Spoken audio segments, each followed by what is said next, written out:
This video is sponsored by Squarespace. More about them later. Ground type Pokemon are objectively the coolest type of Pokemon, and scientific studies have shown that people who favor ground type Pokemon are statistically more likely to succeed in life and have parents that are really proud of them for becoming a YouTuber, so stop asking, okay? But can a full team of only ground type Pokemon beat a hardcore Nuzlocke of Pokémon HeartGold? In a Nuzlocke, if a Pokemon faints, it's dead forever, and since I'll only be using one ground type Pokemon per route, every encounter matters if we want to make it to the very end of the game. The rules for this challenge are shown here and in the description down below, but we've got a lot of ground to cover, so let's get started. None of the starters in HeartGold are ground types because Professor Elm is a fascist and a coward. From the 3 disappointing choices, I reluctantly picked Cyndaquil to accompany me on some tedious errands, and after returning to Elm's lab, I'm promptly interrogated by a cop for theft. I'm not sure what's more offensive here, that the cop thinks that I'd be stupid enough to return to the scene of the crime, or that Professor Elm doesn't try to defend me. Thankfully, Lyra interrupts in the nick of time to clear my name. So, after refusing to cooperate with Johto's worst detective, I make my way to Route 46. There I can catch a Geodude named Caroline, and our ground-type monologue officially begins. Once I get to the Pokemon Center in Violet City, I talk to a man named Primo who gives me a very special egg. And from this very special egg hatches a very special boy named Sunda. Now, unfortunately, despite having a stellar impish nature, Sunda the Wooper has the ability Damp instead of Water Absorb. For reasons that will become abundantly clear soon enough, it's pretty much essential to the success of this run that he has Water Absorb. So that's an immediate reset. Attempt 2 also results in a Damp Wooper, but in Attempt 3, Sunda's stress toy-shaped body is dry as a desert and ready to absorb some water. Which means we can head into the first gym battle against Faulkner, the master of the Johto skies. He has a full team of birds, the sworn enemies of ground-type Pokemon. They think that they're so cool with their fancy wings and fluffy feathers, but the thing about birds is that they have a crippling weakness to being hit by rocks. And if Caroline can do anything, it's hit things with rocks. She wins a clean victory over the first gym leader without any problems whatsoever. That gets me to Union Cave, where I can catch my third teammate, a Sandshrew named Yangtze.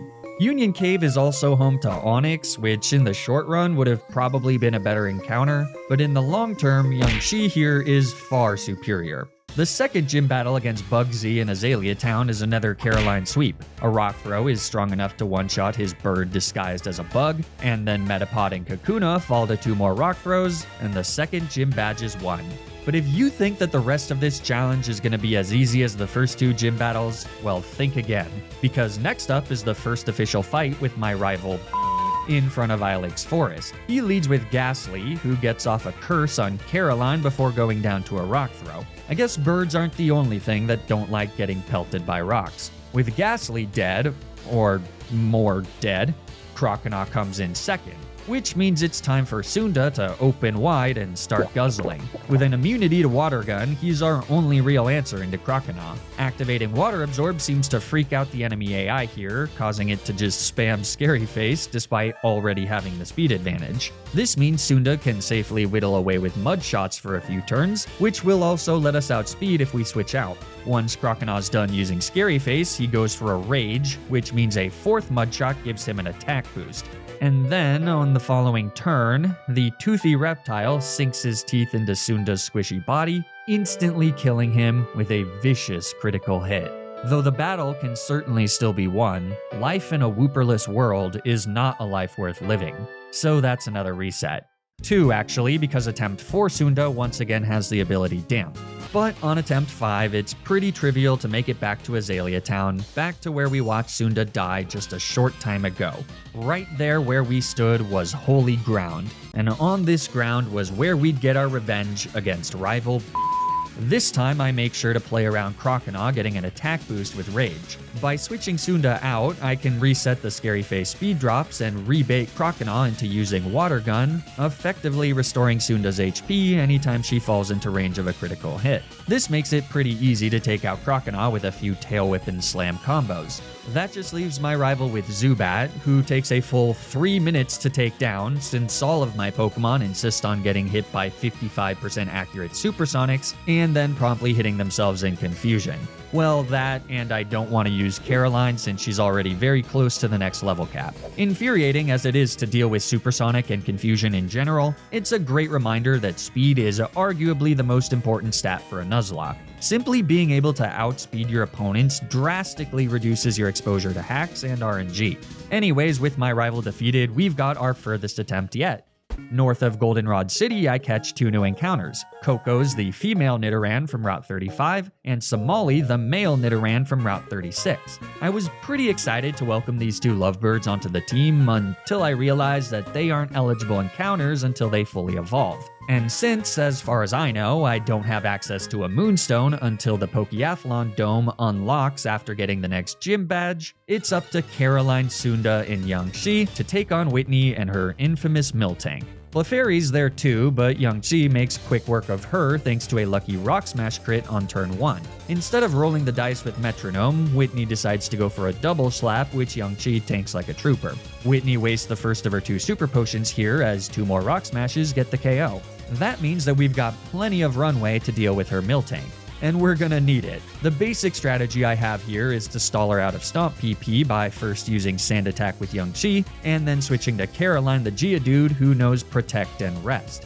The issue is that Caroline is now male and therefore susceptible to getting attracted by Miltank's utter beauty, as well as the stray flinches from Stomp. At one point, Sunda, my only female Pokemon, tries to come in to slow Miltank down with a Mud Shot, only to get immediately pulverized by a critical hit Stomp that leaves her with 6 HP. A for effort, Sunda. It's a pretty dangerous high wire act, but Caroline does successfully stall Miltank out of all 20 of her Stomp PP. This forces Whitney to lock Miltank into Rollout, her only other attacking move, which turns her sitting heifer into a sitting duck. A few turns later, Caroline takes her out with a Magnitude, and the siege against Whitney is finally won. As reward for her valiant and equal contribution to this victory, Sunda immediately evolves into a Quagsire. May she lead us to victory in many more battles to come. With the Pokéthlon Dome open for business, I can also get myself a few Moonstones to fully evolve Kokos and Somali into their part Ground-type final forms. But for now, it's only going to be Kokos who evolves and joins the team. Nidorino learns Toxic Spikes at level 35, which would be great to have if I can hold off evolving Somali for just a few more level caps. So, as I go to face off against Morty and his ghost types, it's a fair 4v4. He leads with a Ghastly, and I lead with Yangshi, who has evolved into a Sandslash. I've also taught him Shadow Claw, which is used to get a clean KO on Morty's lead. Gengar, Morty's only actually difficult Pokemon, comes in second. He hits Yangshi with a Hypnosis, which sticks since I foolishly went with a Citrus Berry instead of a Chesto Berry. On the next turn, a Shadow Ball hits ridiculously hard, activating my completely useless Citrus Berry before Yangshi takes a second turn of sleep. Dang it. Time for a switch. I bring in Kokos, who does a much better job at tanking a Shadow Ball. Barring a crit, we should survive a second one, though Gengar just goes for a Hypnosis that misses. This lets Kokos retaliate with a Bite, which does way less damage than I was anticipating. On the next turn, Gengar wastes a turn going for Mean Look, letting Kokos hit him with a Tail Whip. With the defense drop, a second Bite will get the KO, which happens on the next turn after Kokos' Chesto Berry wakes her up from a Hypnosis. Morty's first Haunter is next and goes for a Curse before getting cleanly felled by a follow-up Bite. But with the residual damage from Curse, Kokos can't stay in to deal with Morty's second Haunter, so it's off to Sunda on a Nightshade. After a few Surfs and some Hyper Potions from Morty, Haunter goes down, and the 4th gym badge is ours. This means we can surf the seas aback Sunda, and the first thing we do is deliver some life-saving medicine to Amphi the Ampharos, aka the world's most inhumane light bulb. I'm pretty sure there are ways to light a lighthouse that don't require a living creature to stand inside of a glass prison for 24 hours a day, 7 days a week. This seems pretty messed up, but at least it provided the inspiration to Robert Eggers to make the lighthouse. Anyways, this run has been all fun and games up until this point, but on the rocky cliff face of Route 47 against Double Team Thom and K, it's all about to change. Because one of these 4 beautiful souls is going to die. Now unfortunately, the recording of this battle has been lost to time, robbing you, the viewer, of one of the most dramatic moments in Flygon HG history. But where most people see a mistake, I see an opportunity. So, using the most powerful technology that my money can buy, I painstakingly recreated this battle turn by turn for your viewing pleasure. Please enjoy.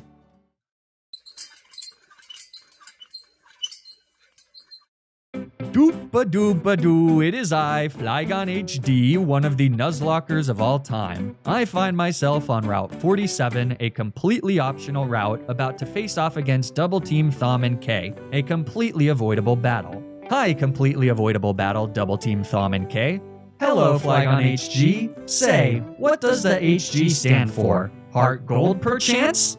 Ha ha ha ha, no. But your guesses amuse me greatly. I will stay shrouded in mystery for years to come. Are you ready for our completely avoidable battle, Double Team Thom and K?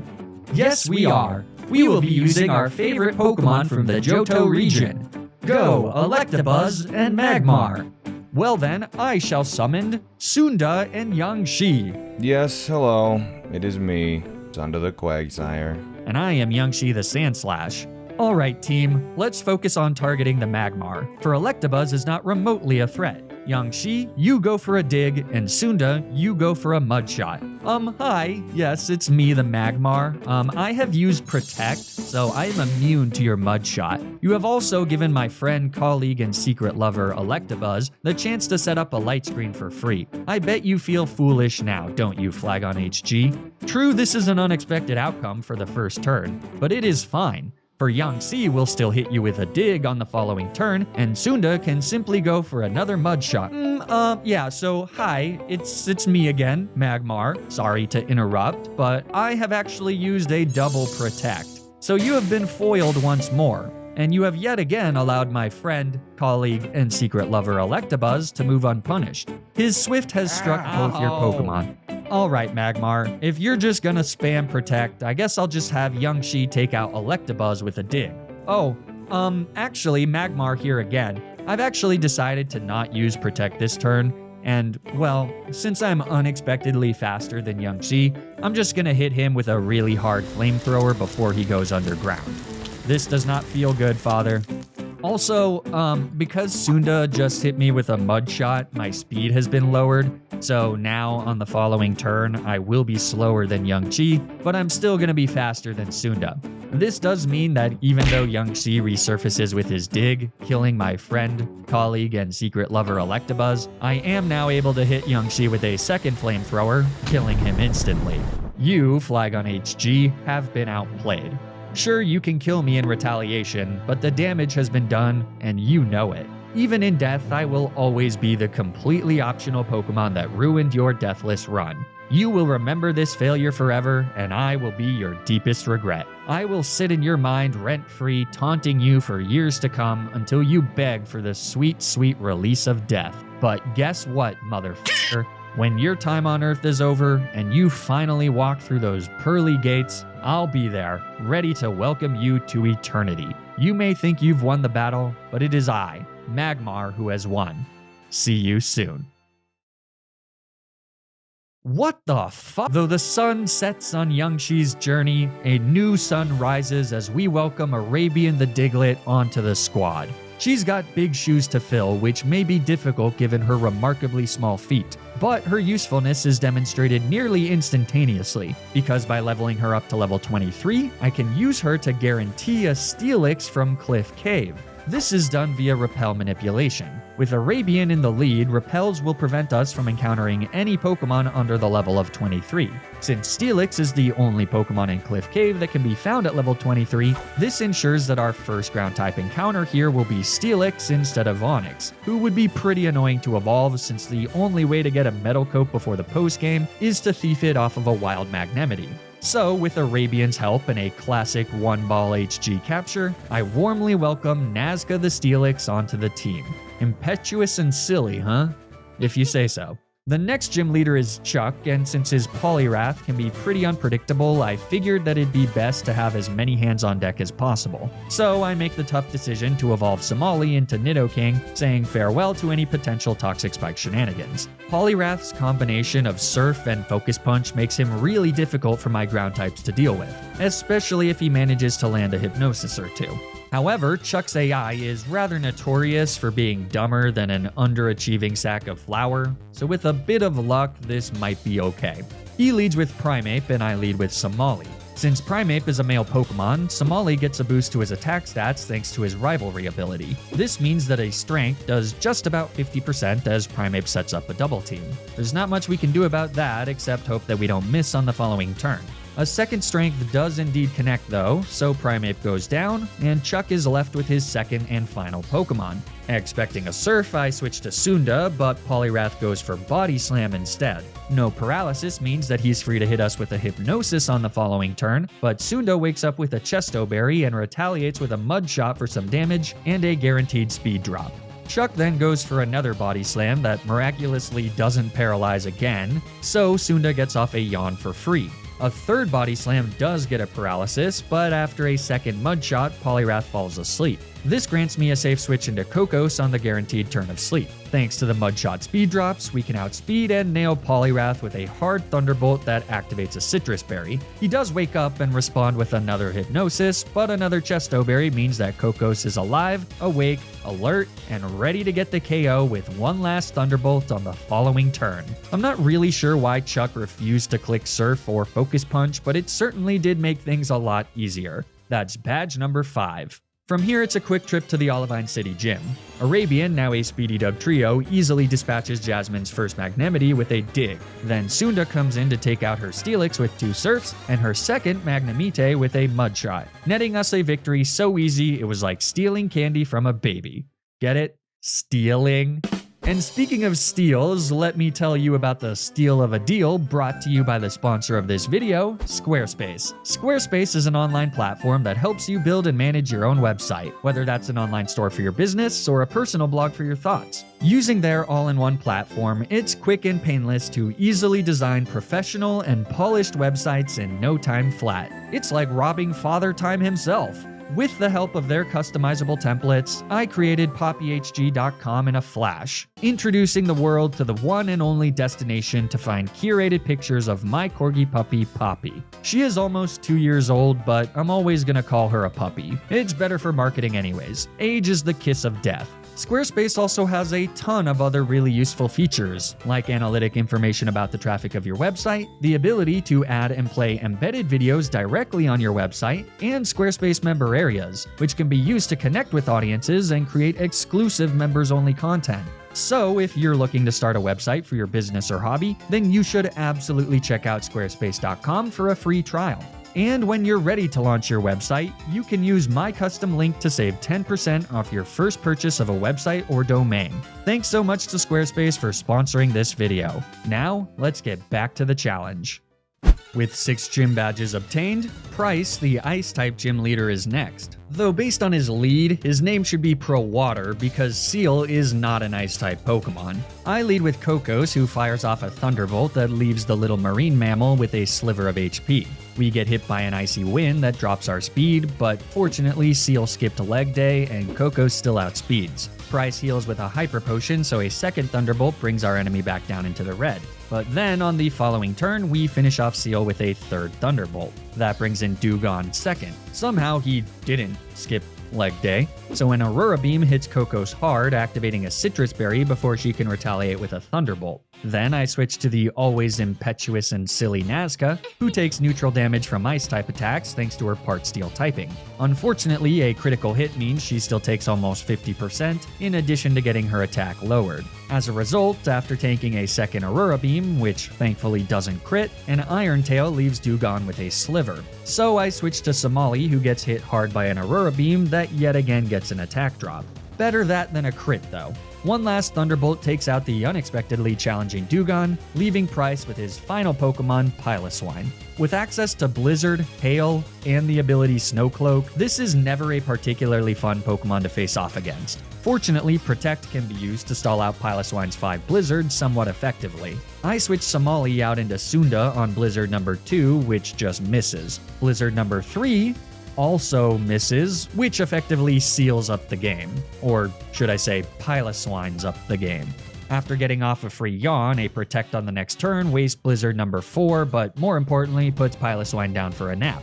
So, 2 Surfs are all that are needed to drown the little piggy and win us the 7th gym badge. After trouncing Team Rocket like the battalion of fatherless orphans they are, I make my way through Ice Path where I catch a Swinub, one of the few Johto Pokemon that can evolve into their final Sinnohian form before the postgame. With his secondary Ice type, Amorian the Mamoswine will be a vital member of the team as we head into the battle against Claire and her Dragon types. Her lead, however, is a Gyarados, so in order to deal with this individual, I lead with Kokos, who gets the one-shot with a Thunderbolt. This brings in Kingdra second, who threatens with Hydro Pump.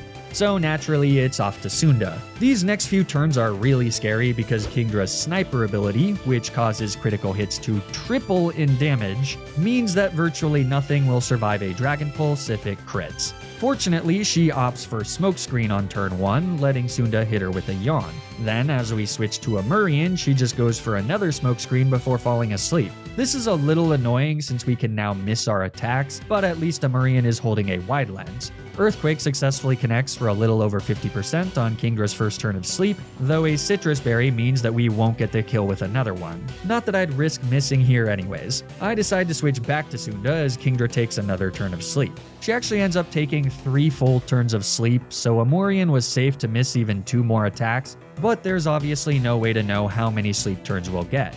Fortunately, Kingdra wastes her first turn awake by going for a useless Hydro Pump, so Sunda once again fires off a Yawn. After a little bit of debate, I decide that it's best to just stay in and protect rather than risk Amurian to a critical hit Dragon Pulse. With Kingdra now asleep, I fire off an Earthquake that does solid damage. One more ought to do it, but Kingdra wakes up and hits Sunda with a massive Hyper Beam that thankfully doesn't crit. So Sunda lives and Kingdra dies. All is good in the world. Claire's last 2 Pokemon are both Dragonairs, which fall to Ice Beams from Kokos, though the second one actually ends up surviving 1 Ice Beam, which lets her retaliate with an Aqua Tail that would have just killed with a crit. So that was a misplay, but it thankfully went unpunished. That's the 8th and final Johtonian Gym Badge obtained. Before taking on the Elite Four, there are a few things that we need to take care of back in Ecruteak City. On our way out of Blackthorn City, I catch a Gligar named Okhotsk from Route 45. Unfortunately, it's impossible to get Razorfangs in this game without going to the Battle Frontier, so he's stuck as a dinky little Gligar. But even so, he'll be important later. Anyways, in Ecruteak City, Amorian absolutely eviscerates the Kimono Girls and all of their evolutions, save for Vaporeon, who's felled by Sunda the Mighty. From here, we make our way to the tippy top of Bell Tower, where I come face to face with the mighty rainbow-winged Ho-Oh, Guardian of the Sky. At the end of Victory Road, there's a final fight with my rival, but we've come a long way since Azalea Town, and he hasn't. Sneasel gets killed by a single kick from Somali. Kadabra falls to an Earthquake from Amurian, Feraligatr goes down to a few Earthquakes from Sunda, Haunter is taken care of by 2 Thunderbolts from Kokos, Golbat is bested by Somali, and finally, Amurian comes back out to crush Magneton with an Earthquake, winning us the battle and getting my team to the steps of the Indigo Plateau. Here's the team of 6 that I'll be using to take on the Elite Four, all leveled up to level 47 to match Karen's Houndoom. Our starter, Caroline the Golem, will be sitting this one out, so the de facto leader of the team is Sunda the Quagsire. Can she and the rest of my team become champions of the Pokemon League, or will we be stopped by Lady Death herself? Without any further ado, let's find out. First up is Will and his psychic types. He leads with the first of his 2 Zatus, and I lead with Kokos. With a choice spec, she's able to get a clean one-shot on our feathered foe with a Thunderbolt. But Jinx comes in second, so it's time for a switch to Nazca as she whiffs a lovely kiss. I'm not really sure why she switches to Psychic on the next turn, but it doesn't do much as Nazca retaliates with a Crunch for a clean one-shot. Third is Slowbro, so it's off to Sunda as the pink Bozo sets up a curse. That's a little annoying since the defense boosts make our earthquakes do next to nothing, but by yawning her to sleep, we can safely bring Kokos back in and get the kill with a Thunderbolt. Fourth is Exeggutor, so it's another switch to Nazca, this time on a whiffed Hypnosis. Rough day for Will, I guess. A Reflect on the next turn means that Crunch doesn't do much, but it does get a defense drop. Really rough day for Will. Exeggutor goes on the offense with Psychic, but it's a little too late at this point as Crunch is now doing a really solid chunk of damage. A second Hypnosis finally connects, though it's again too late since a Lumberry cures the sleep, and then a needlessly cruel critical hit Crunch takes out Exeggutor. We've all been there, Will. He tries to scrape something together by going for a Confuse Ray with his final Pokemon Zatu. Get it? Like Zatu number 2? Zatu. Anyways, it works at first, but after hitting herself in confusion once, Nazca snaps out of confusion altogether, putting us 1 crunch away from victory. It seems that Will's spirit has finally been broken, as instead of going for another Confuse Ray, he just goes for a limp Psychic. One last crunch takes out Zatu, and wins us the battle against the first member of the Elite Four. Second is Koga, who is woefully unprepared for my squad of ground types. To kick things off, Somali culls through his Ariados, Venomoth, and Fortress with Choice Specs rivalry boosted flamethrowers. Crobat is fourth, and since Choice Specs has me locked into flamethrower, I switch out to Nazca on an adorable wing attack. Crobat then tries to get cheeky with double team setup, but a held zoom lens compensates that a bit, as does our first Ice Fang getting a freeze. Gotta say, it feels pretty good being on the opposite end of a frozen Crobat for a change. Koga's Speedy Ace stays frozen as Nazca hits an Iron Tail, though it's not quite enough for the KO. At least a Citrus Berry means that Koga won't be healing. Crobat then thaws out for another sad tick of damage with Wing Attack, before Nazca goes 3 for 3 and connects with an Ice Fang for the KO. That just leaves Koga with Muck, but he has literally no way to hit Nazca thanks to her Steel typing. Still, it's faster to just switch to Somali, who dodges a Screech and gets a clean KO with Earthquake on the following turn. That's Koga defeated. Next up, Bruno. He leads with Hitmontop and I lead with Somali. In order to play around counter, I go for Earth Power, which does about 50% before Hitmontop takes to the tunnels with a Dig. Unfortunately for him, we've got Earthquake, which can hit Pokemon underground and gets a KO before the poor bastard has a chance to surface. Onix is second, so we just take the easy KO with an Earth Power. Third is Hitmonchan threatening with Ice Punch, so it's off to Nazca. A Fire Punch on the next turn is super effective, but Nazca is bulky enough that it really doesn't do that much damage. An Iron Tail in retaliation does, though it's still not quite enough for the one-shot. So a Full Restore comes out as I go for a Fire Fang for better accuracy. Nazca tanks one last Fire Punch, and then an Iron Tail finishes off Hitmonchan. Fourth is Hitmonlee, so it's off to Kokos as Hitmonlee sets up a Focus Energy. On the next turn, we outspeed and hit him with an Earth Power for 50%, as Hitmonlee just retaliates with a Swagger. The attack boost is useless on my special attacker, but she does have a Lumberry to restore the confusion. So a second Earth Power leaves Bruno with his final Pokemon, Machamp. I stay in to hit an Earth Power that crits for huge damage. A Citrus Berry activating means that a second Earth Power won't kill, but since Kokos handily tanks a Cross Chop anyways, I decide to stay in and fire off another one that brings him into the red. A boosted Revenge does hit hard, but then Bruno heals, so I stay in again and use Earth Power one last time. After that, we swap out the Queen for the King. Somali comes in on a soft Revenge, and with a single rivalry boosted Earthquake, Machamp falls, and the battle is won. Which means that last for the Elite Four is Karen. She leads with Umbreon, and I lead with Amorian. An Earthquake does great damage into the bulky pup before he tries to set up with a double team, but Amorian doesn't care, and a second Earthquake connects on the next turn. This brings in Houndoom, who is conveniently immediately killed with a single Earthquake.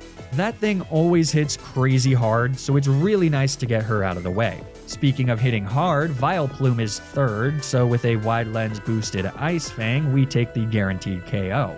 Fourth is Gengar though, so here's where Amorian needs to step away. Kokos comes in on a Spite, though I for one was anticipating a super effective Focus Blast. That comes out on the next turn, though it's no longer super effective into Kokos. She retaliates with a Thunderbolt for a bit of damage, but now I need to play around Gengar potentially going for Destiny Bond. That starts with a switch to Sunda on another Spite. You do you, Karen. A second Focus Blast comes out for pretty nasty damage, but then Sunda hits Gengar with a Yawn. A Protect on Focus Blast number 3 ensures that my little amphibian avoids getting taken out by a crit. Then, with Gengar taking a snooze, we safely take the KO with a critical hit Waterfall. Jury's out on whether that crit mattered or not, but I'm gonna choose to believe it didn't. Last is Murkrow, who's completely walled by Nazca. A single Iron Tail smacks Karen's last hope into next week, winning us the battle against the final member of the Elite Four. That means we're one battle away from becoming champions. One last fight against the Flying-type trainer Lance. It's a classic showdown between the land and the sky. Only one will prevail, and I can promise you that it won't be the cape-wearing murderer. Lance leads with Gyarados, and I lead with King Somali. An immediate Thunderbolt is an easy one-shot into the fishy flying type.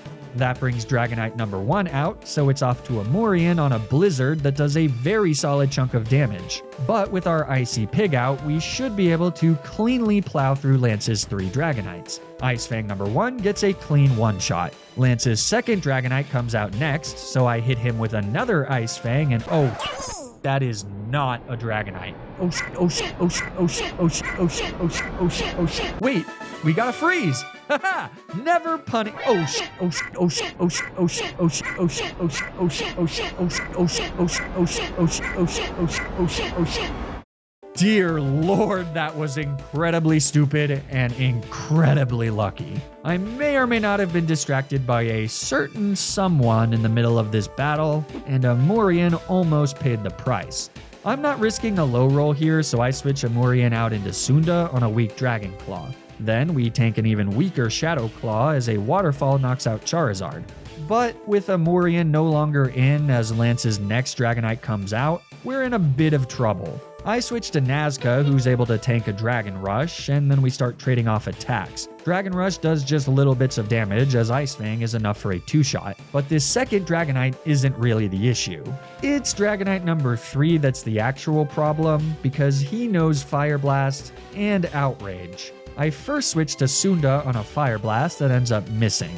Then I switch back to Nazca, hoping to lock Dragonite into Outrage for a few turns. It works, but even resisting the hit, Outrage does far too much damage after all of those Dragon Rushes from Dragonite number 2. A critical hit Outrage will kill Nazca, and even if Dragonite doesn't get the crit, an Ice Fang isn't strong enough for the one-shot. So I've got no choice but to make a sacrifice. And it should come as no surprise to anyone that my sacrificial lamb of choice is Arabian the Doug Trio. With frail defenses and an aggressively mediocre attack stat, Arabian was born to die. But even so, she will never be forgotten. Anytime I see 3 phallic-shaped objects protruding from the ground, I'll stare at them and smile, remembering the noble sacrifice that Arabian made. For with that sacrifice, Amorian is able to come in and chomp down on Lance's third and final Dragonite for the one-shot. That just leaves Lance with his final flyer, Aerodactyl. Amorian may be a speedy piggy, but he's not that speedy, so I gotta switch out to Kokos, who moderately tanks a Crunch that activates Poison Point. Then with a Choice Scarf equipped, she's able to outspeed and nail Aerodactyl with a Thunderbolt. It's not enough for the one-shot, so Aerodactyl retaliates with a surprisingly strong Aerial Ace. But then, with one Lance heals with a full restore. Fine. But then, with one final Thunderbolt, Coco strikes down the prehistoric beast, winning us the battle against Lance and getting my team into the coveted Hall of Fame. But this is HeartGold and Soul Silver, so we know it's not over yet. There's still a mute little recluse that we have to beat into submission before calling it a day, and that requires getting 8 more badges. So, after getting the National Dex from Professor Oak, it's off to the bustling and nostalgia-filled region of Kanto. There are actually still a solid number of Ground-type Pokemon I could catch, but the only one I catch is a Numel from Ilex Forest named Burma. A ground type with a secondary fire typing will be a solid addition to the roster, despite Camerupt being just terrible. Like, just an upsettingly terrible Pokemon. Terrible. With my new cow in tow, we can start plowing through the Cantonian gym leaders, most of which are pretty easy. Janine actually does end up giving me a bit of trouble thanks to the fact that I accidentally overleveled Kokos, and her tinted lens Venomoth hits alarmingly hard, but ultimately things work out fine. Rock's rock types are destroyed by Somali, and Lieutenant Surge's electric types are all one-shot by Amorian. Misty and her water types are a little more challenging, but I've got a few tricks up my sleeve, including the debut of Okhotsk the Gligar. After taking out Misty's lead Golduck with a Thunderbolt from Kokos, Misty's Quagsire comes in second. But with Sunda's immunity to water moves and Okhotsk's secondary flying type, we can completely wall the little goober and slowly take her out with U-turns. This is critical for keeping Sunda at full HP so that she can comfortably deal with Misty's Lapras and Starmie. Against Lapras, Sunda tanks an Ice Beam and then hits her with a Yawn. On the next turn, I switch to Amorian, who luckily dodges a Sing. Thanks to the guaranteed first turn of sleep, Amorian is safe to get the KO with 2 Earthquakes before Lapras wakes up. Starmie is last, but since Amorian has a Pasho Berry to have the power of a super effective water move, I stay in, tank a Water Pulse, and then nail Starmie with a nasty Earthquake, activating their Citrus Berry. Then it's off to Sunda, who gets back to almost full HP on another Water Pulse. Starmie confuses with a Confuse Ray, activating our Lum Berry as Sunda goes for another Yawn. From here, it's just a matter of protecting to make Starmie snooze, and then taking them out with a few Earthquakes. Misty makes it take a little longer by using a full restore, but eventually the battle is won, and we nab the 12th Gym Badge. Sabrina is next, and by holding a Choice Scarf, Amorian is able to outspeed and one-shot all 3 of her unathletic Psychic types with an Earthquake apiece. Erica's Grass types are a little trickier, and Blossom comes 1 critical hit Solar Beam away from taking out Burma, but we do make it through in one piece. Blaine and his fire types are then trounced by Somali, equipped with a Choice Scarf. So that just leaves the final gym leader, Blue, almost always the hardest of the Cantonian gym leaders. But we've got some really strong answers into his biggest threats, almost all of which are Somali the Nidoking. Blue leads with an Exeggutor though, who gets one shot by a U-turn from the most unexpectedly useful Gligar I've ever seen. This also grants me a safe switch into Somali, who, as promised, proceeds to plow Blue's team like a field on the first day of spring after a particularly harsh winter. Gyarados gets one shot by Thunderbolt, Rhydon gets one shot by Surf, Machamp actually knows Earthquake, so I have to switch into Okhotsk. I meant to teach him Aerial Ace, but I forgot, so I gotta settle for a resisted U-turn and a switch to Kokos on a resisted Stone Edge. Then it's back to Okhotsk on another Earthquake. I use Cut for a little bit more damage as Machamp retaliates with a neutral Stone Edge, but that should be enough chip damage for an Earthquake from Somali to take him out. So a U-turn brings him in on yet another resisted Stone Edge, and then an Earthquake does indeed get the KO. Next up is Blue's intimidating fluffy puppy dog, but he just goes down to a single massive Earth power. So all that's left is Pidgeot, who is absolutely walled by Caroline and Nazca. However, fearing a mirror move turned Earth Power, I do first switch to Sunda on a return. I think mirror move actually just fails if I switch out, but there's literally no downside to being safe. Sunda also yawns Pidgeot so that he doesn't start going for Roost if we don't get the one shot with Caroline. But I never should have doubted the killer of birds. One Stone Edge is enough to crush Blue's ace Pidgeot and win us the battle against the 16th gym leader of Pokemon HeartGold. That means that we've made it to the final challenge of the game, the fight against Red on top of Mount Silver. My final team of Amorian, Kokos, Burma, Nazca, Somali, and Sunda are all leveled up to level 84 to match the level of Red's Charizard, Venusaur, and Blastoise. As we approach our silent but deadly foe, my team and I are prepared to do whatever it takes to win this battle, honor the deaths of Yangshi and Arabian, and finish this challenge once and for all. For the last time in the run, let's do this. Red leads with Pikachu, and I lead with Amorian. We outspeed and nail the little rat with a massive overkill critical hit Earthquake for the one-shot. Blastoise is second, and certainly one of Red's most problematic Pokemon. As I switch to Sunda, he hits us with a nasty Focus Blast, but since I made sure to change the date to the Ides of March, thereby removing the hail that normally plagues this battle, Sunda is able to restore back some HP each turn with her held leftovers. Removing the hail also makes it so that Blastoise's blizzards don't have perfect accuracy, which lets Sunda get off a pretty safe yawn. A few turns of earthquaking and putting him back to sleep with another yawn gives me a safe switch into a Morian, who's able to come in on a guaranteed turn of sleep and kill with one last earthquake. This brings in Red's Lapra third, but instead of doing the whole song and dance with Sunda all over again, I decide to just go for a Rock Slide with a Morian. It does massive damage, and Lapra would need to break through a flinch and get a crit with Brine for Mr. Pig to go down. He does dodge the flinch, but Brine doesn't crit, so a Morian is safe to retaliate with an Earthquake to get our third KO of the match. And the fourth KO doesn't have to wait long because Charizard comes out next and cleanly falls to a single Rock Slide. So fifth is Venusaur. An Ice Fang here isn't enough for the one-shot, meaning that I need to switch to Koko's on a neutral Giga Drain. Then an Ice Beam hits Venusaur hard, activating his Overgrow ability, thereby risking Koko's to a potential critical hit Giga Drain. But with no such luck on Red's part, a second Ice Beam takes out Venusaur and leaves Red with his final Pokemon, Snorlax. He may be a big boy, but there's no one bulkier than Nazca, who comes in and tanks a Blizzard for a smidge of damage. Then we start going to town. Protect and Dig can be used to stall out Snorlax's Blizzards rather effectively, such that he's stuck going for Shadow Ball after a few turns. Then we start firing away with Iron Tail. A miss with our first Iron Tail, though, means that things are going to be tight. But with our held zoom lens, Iron Tail does have 90% accuracy, so the second one connects for huge damage, bringing Snorlax one hit away from defeat. On the next turn, another Shadow Ball chips away at Nazca, getting a pesky special defense drop in the process.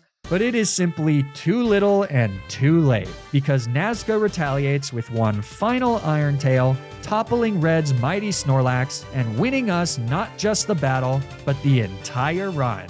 And with that, another monotype Nuzlocke comes to an end. This one was pretty fun, and it had its fair share of challenges. I think if the AI in these games were a little sharper, they could be pretty difficult games, but so many of them end up wasting turns on useless moves that it always ends up making battles a little easier than expected. Still, each playthrough of HeartGold and Soul Silver makes me appreciate them a little more, especially when I get to take new Pokemon to the Hall of Fame. As always, I can't stress how thankful I am for all of your support. The last few months of content have been some of my favorites to make, and it really means so much to me that I can try both new things while also incorporating more classic monotype Nuzlockes like this one, and people still tune in for both. If you enjoyed watching, it would be great if you could like the video and subscribe to the channel. Or don't, I don't know, but I do know that you should follow me on Twitter and Twitch to keep up with streams of my future ROM hack challenges. You should also subscribe to my highlights channel to get highlights of the challenge I'm currently streaming before it's cut down to a video on the main channel. And you should consider subscribing to my Patreon or becoming a channel member on YouTube, which are the best ways to directly support the channel. The links to everything are in the description below. Stay tuned for more Nuzlocke videos, and until then, remember to always, always, always play around the critical hit.